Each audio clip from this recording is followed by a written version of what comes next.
पाऊस जोरदार बरसतोय, त्यामुळे नदी नाले देखील चांगलेच भरून वाहत आहेत। अनेक ठिकाणी या पावसानं नुकसान झाल्याचं समोर येतंय। त्यामुळे मुंगळागाव परिसरात असलेल्या 25 वर्ष जुना पाझर तलावाचा सांडवा फुटल्यानं तलावाशेजारी असलेल्या 8 ते 10 शेतकऱ्यांचं नुकसान झालंय। सांडवा जर्जर झाल्याबाबत शेतकऱ्यांनी दुरुस्ती संदर्भात निवेदन देऊन देखील दुरुस्ती न केल्यानं पहिल्याच पावसात पाझर तलावाचा सांडवा फुटल्याचं आता समोर आलंय।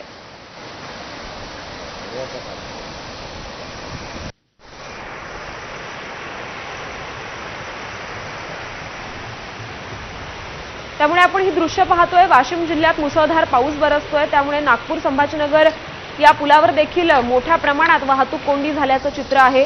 संभाजीनगर ते नागपूर ह्या जुन्या महामार्गावर असलेल्या पुलावर पूर परिस्थिती निर्माण झालेली आहे, वाहतूक ठप्प झालेली आहे आणि विशेषतः पिंपरी सरहद परिसरात वाहनांच्या लांबच लांब रांगा लागलेल्या आहेत। वाहन चालक आणि प्रवाशांना मोठ्या अडचणींचा सामना करावा लागतोय। ही काही दृश्य आपण पाहतोय वाशिम जिल्ह्यामधून। इथे मुसळधार पावसामुळे वाहतूक खोळंबली आणि आताची महत्त्वाची अपडेट ही आहे, मुंगळा पाझर तलावाचा सांडवा फुटलेला आहे। वाशिमच्या मालेगाव तालुक्यात काल संध्याकाळपासून जोरदार पाऊस बरसतोय, त्यामुळे नदी नाले दुथडी भरून वाहत आहेत आणि अनेक ठिकाणी या पावसानं नुकसान झाल्याचं समोर आलंय।